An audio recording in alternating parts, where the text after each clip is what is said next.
Nakakatakot. Erwan Yusap tuluyan ang nawala sa sariling pag-iisip matapos takasan ni Ann Curtis sa tanak nito. Mapahanggang sa ngayon nga ay trending at patuloy pa din na pinag-uusapan sa mundo ng showbiz ang naging kontrobersyal sa pagitan ng mag-asawang sina Ann Curtis at Erwan Yusap.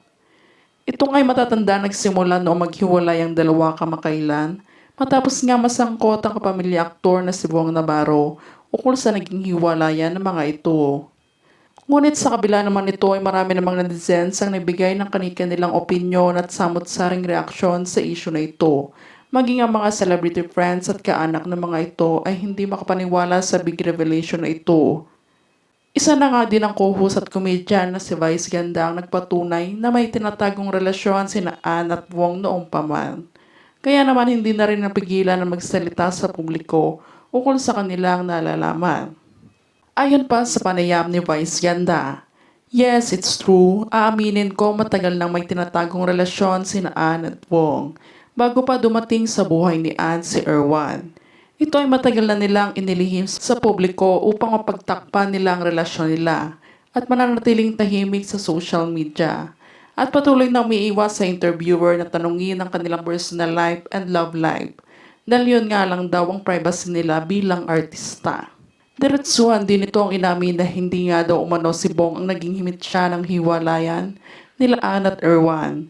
Dahil naging bukas nga daw si Ann sa kanya ukol sa personal problem nito na siyang malaki ang ikinapekto sa kanilang pagsasama ni Erwan. At tanging naging dahilan nga daw ay pagsaselos nito sa nakakasalamuha ni Ann nakakuho sa segment sa It's Showtime. Kaya minsan nga daw ay pag-uwi ng aktres ay dumadating sa punto na nagkakapisikalan silang mag-asawa.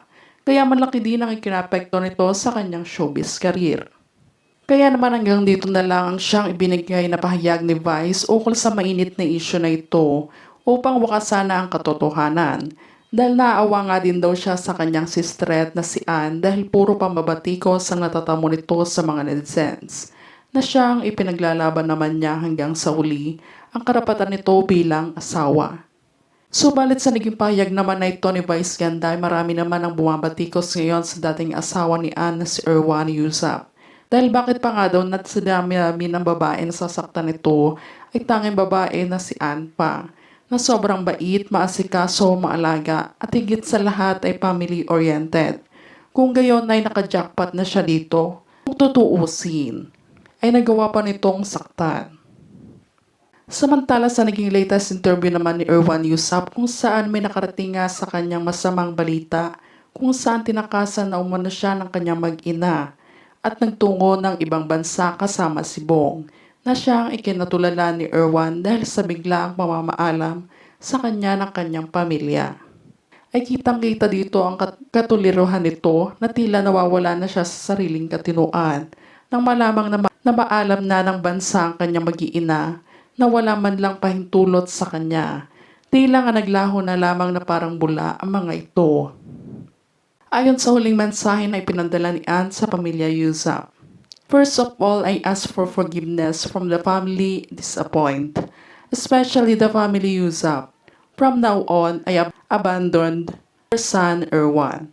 I know you know what your son did to me, that almost crushed me as a wife.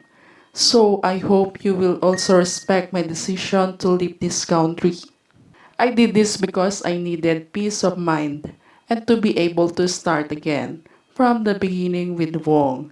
I don't want my child to be involved in what is happening, and they will be traumatized by what they see and how big it shouldn't be."